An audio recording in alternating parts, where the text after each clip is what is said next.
Bonsoir à toutes et à tous et bienvenue sur Monaco Info. Je suis ravie de vous retrouver pour un nouveau point complet sur l'actualité avec notamment au programme aujourd'hui un anniversaire, celui des 120 ans de la sûreté publique.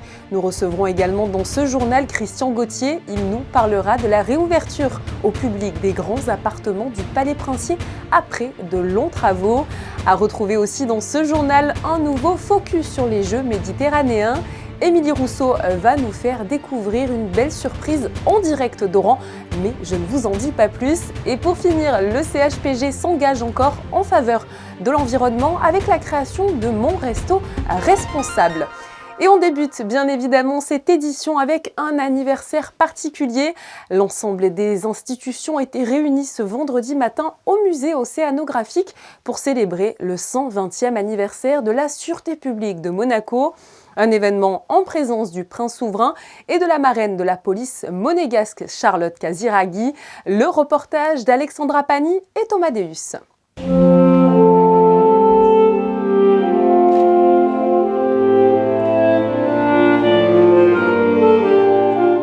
C'est la première fois que cet hymne est joué. Il a été créé tout particulièrement pour la sûreté publique de Monaco à l'occasion de ses 120 ans par l'Académie Régnier III.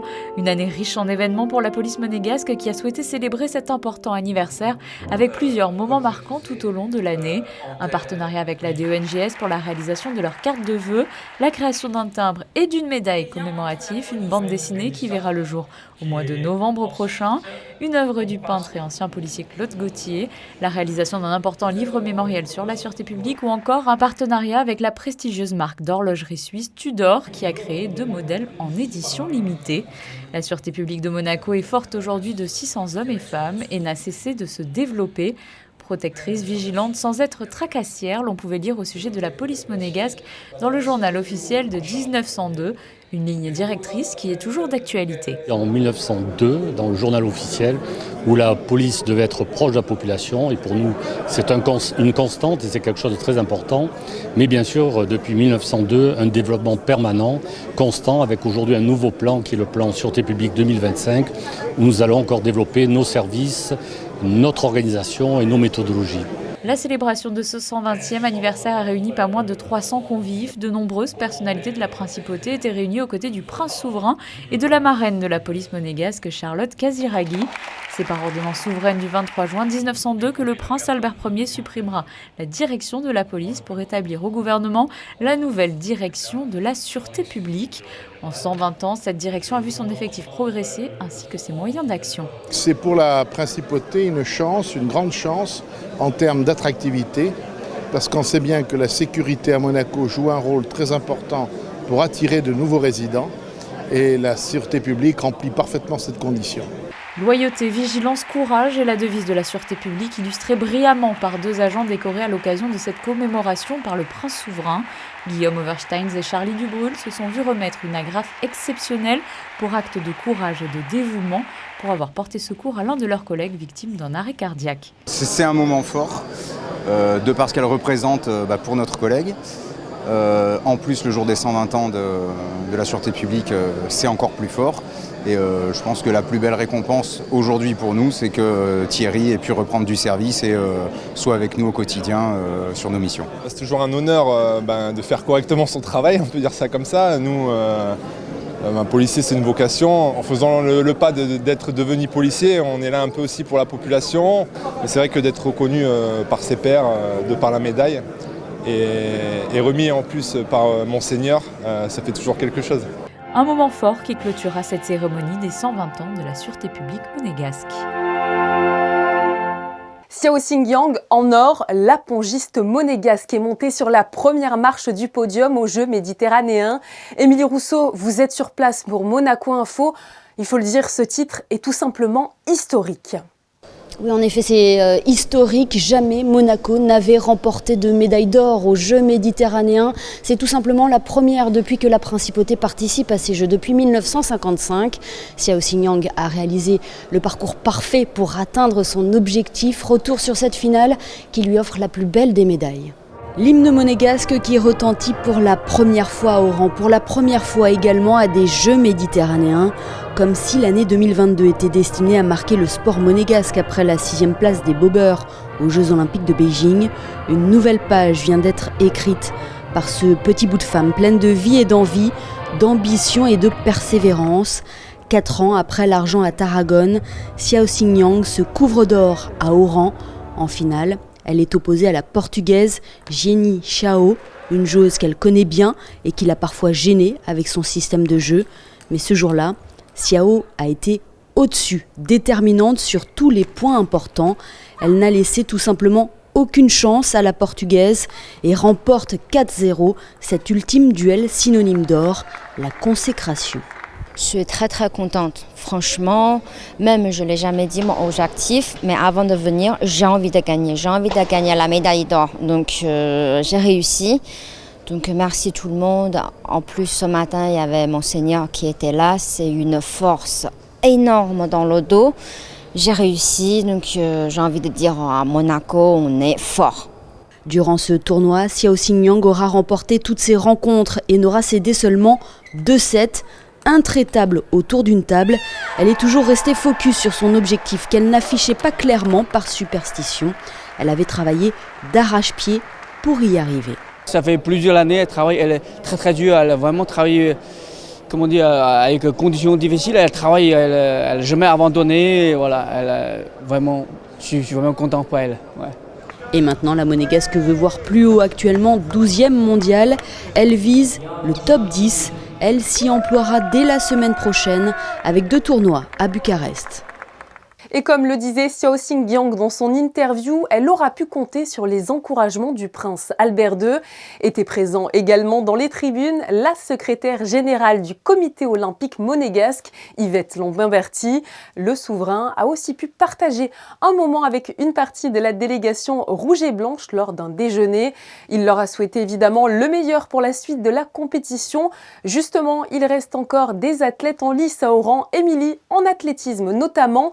Marie-Charlotte Gasto et Kylian Vatrican ont débuté leur compétition hier.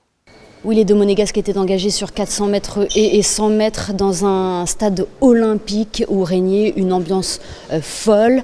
Il y a eu de l'envie, il y a eu un record personnel pour nos athlètes. Je vous laisse découvrir cela dans ce reportage réalisé avec Olivier Bonello.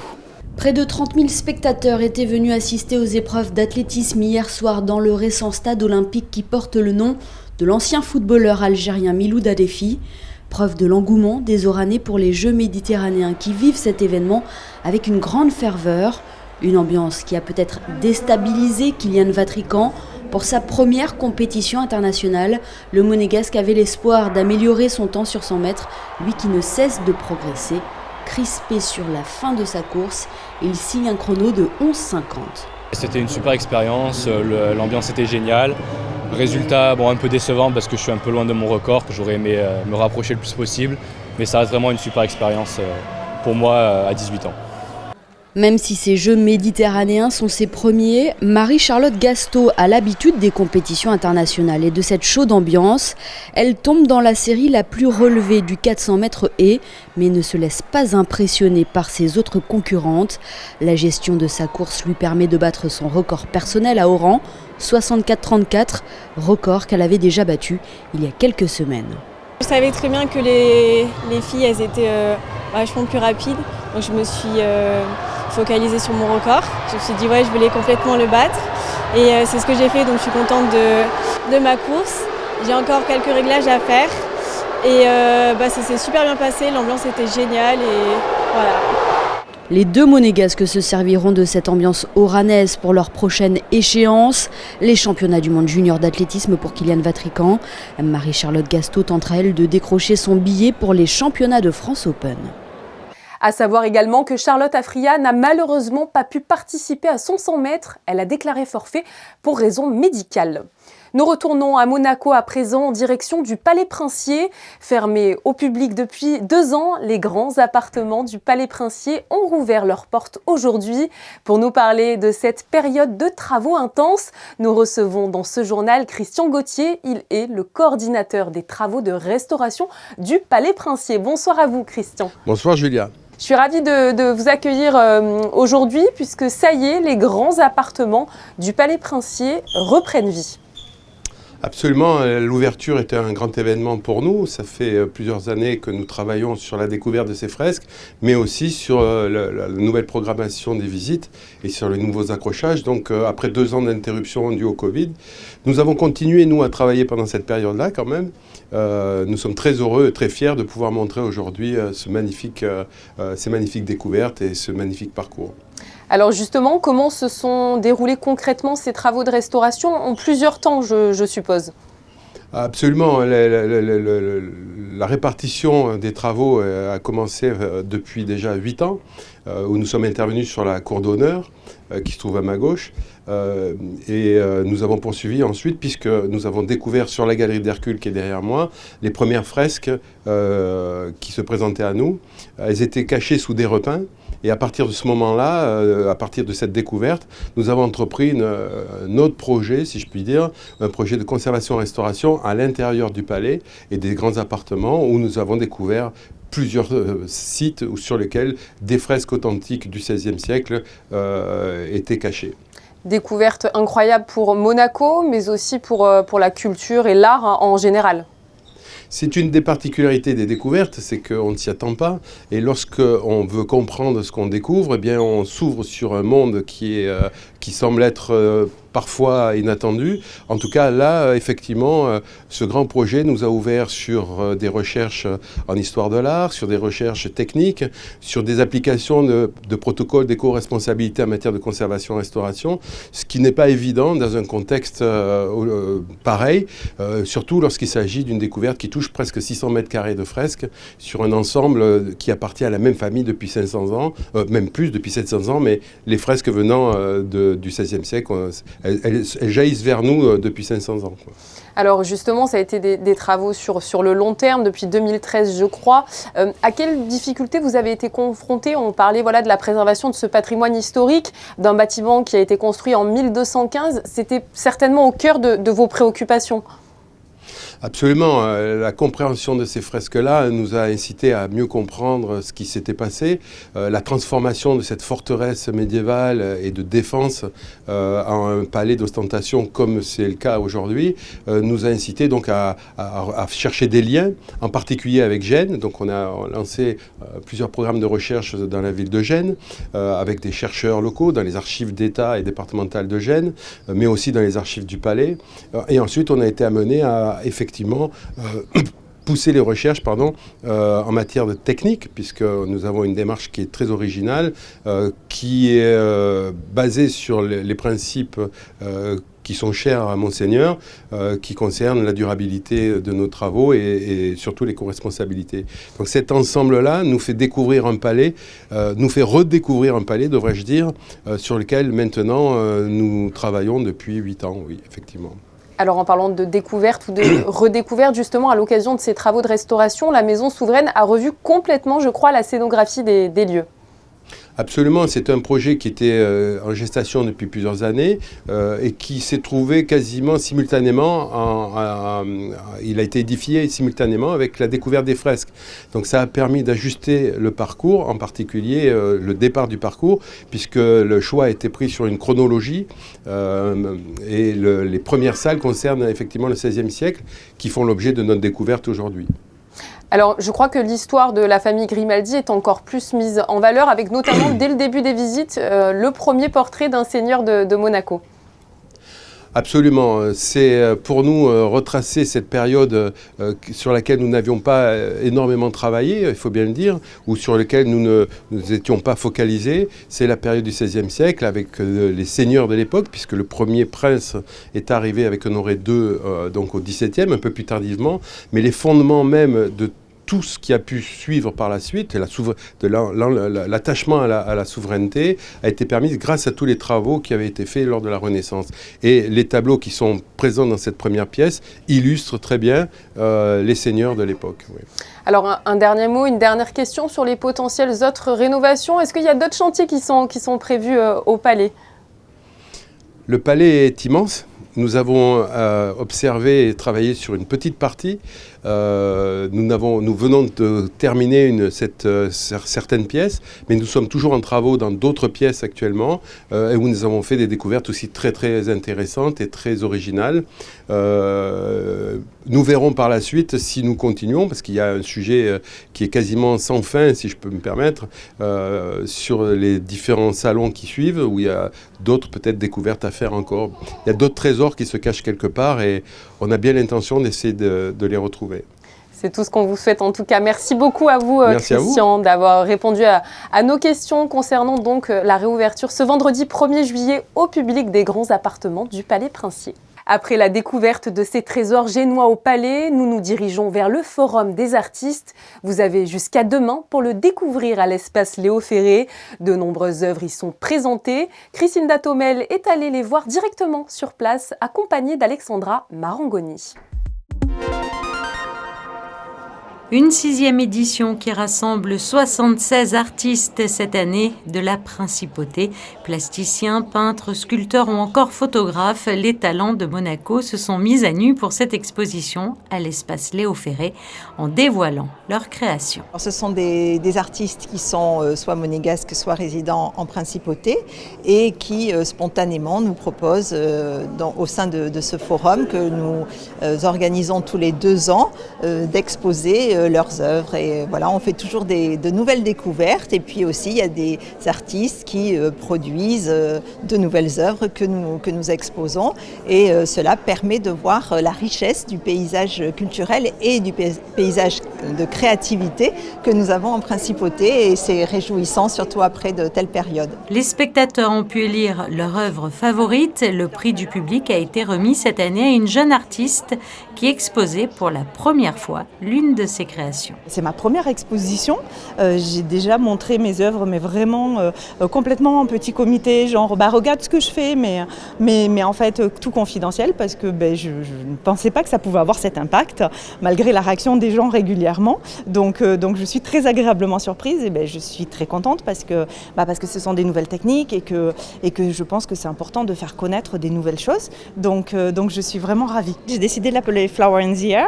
Parce que c'est une fleur qui est faite à base de papier, mais c'est un papier qui est extrêmement léger parce qu'en fait c'est un papier mousse, donc avec une technique très particulière et en fait avec le papillon qui est un vrai symbole pour moi en fait.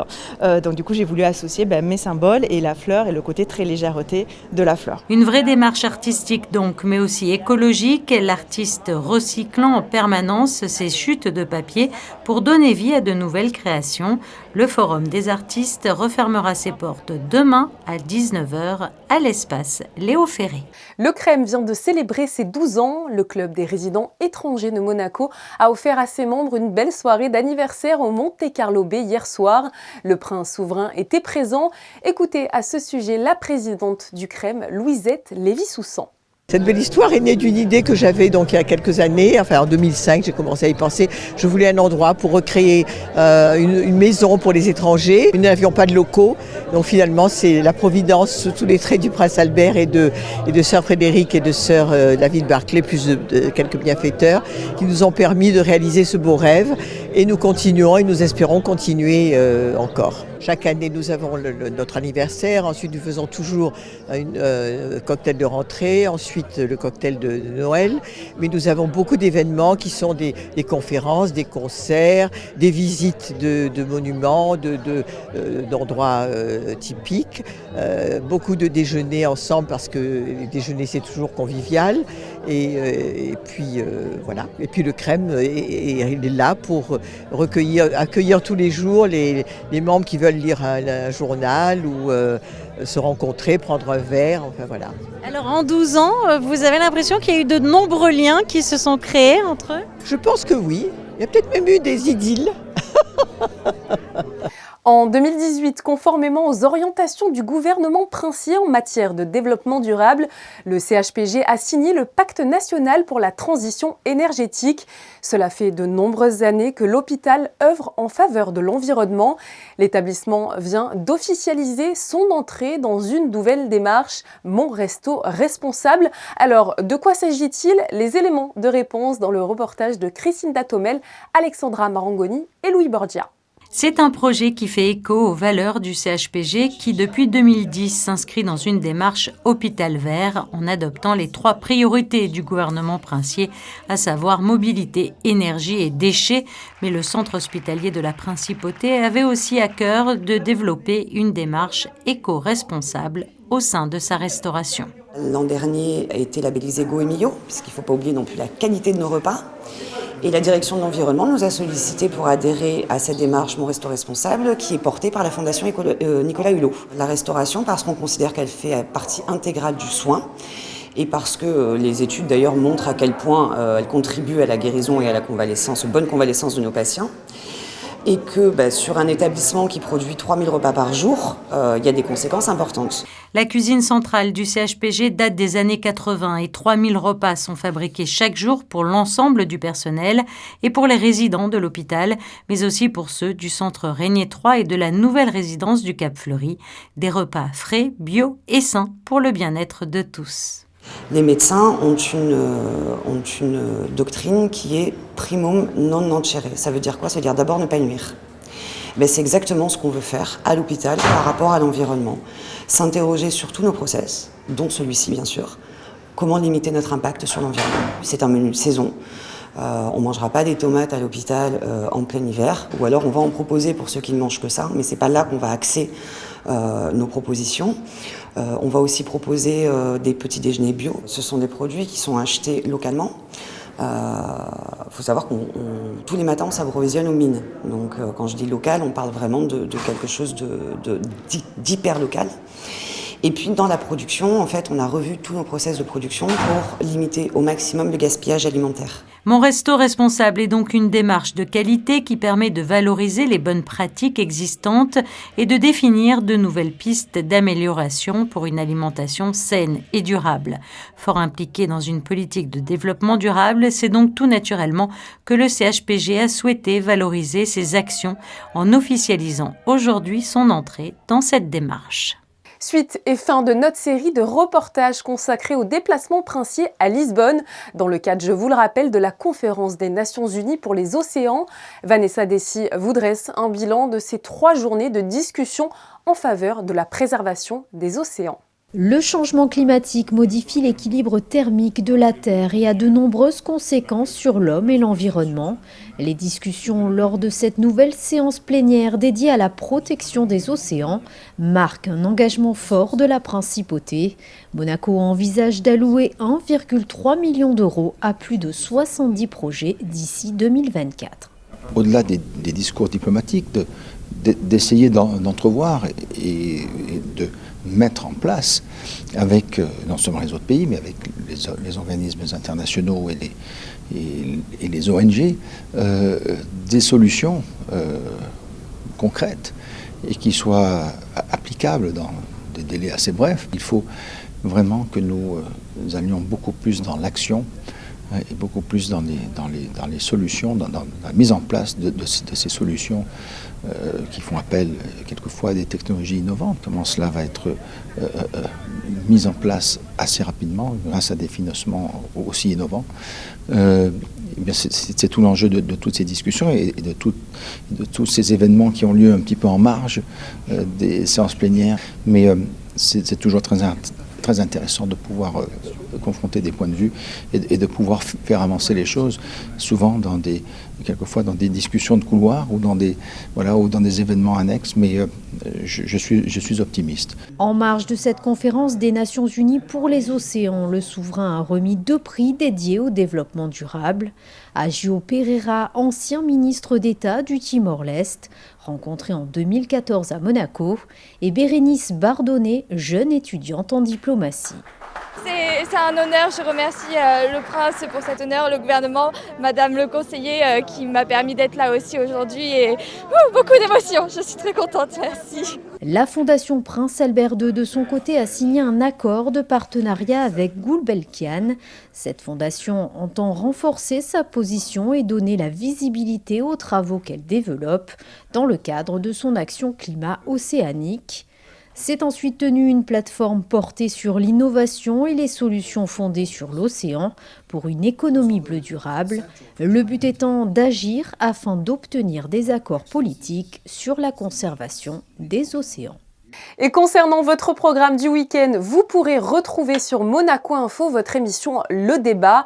Elle aura lieu ce samedi à 21h et sera consacrée à la voie du pardon avec comme invité exceptionnel l'ancien basketteur monégasque Wilfried Yeguete.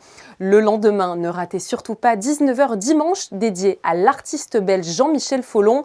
Il a d'ailleurs travaillé durant plus de 20 ans à Monaco. Pour l'heure, nous retrouvons Alexandra Pani pour un point sur la météo de demain. Quelles sont les prévisions, Alexandra ? Bonsoir Julia, bonsoir à tous. Un début de week-end très estival. La journée sera largement ensoleillée avec des températures qui sont de plus en plus chaudes. 30 degrés d'annoncés au cours de la journée. Il soufflera une légère brise pour nous rafraîchir et la température de l'eau affichera 25 degrés. Nous fêterons samedi la Saint-Martinien. Merci à vous Alexandra.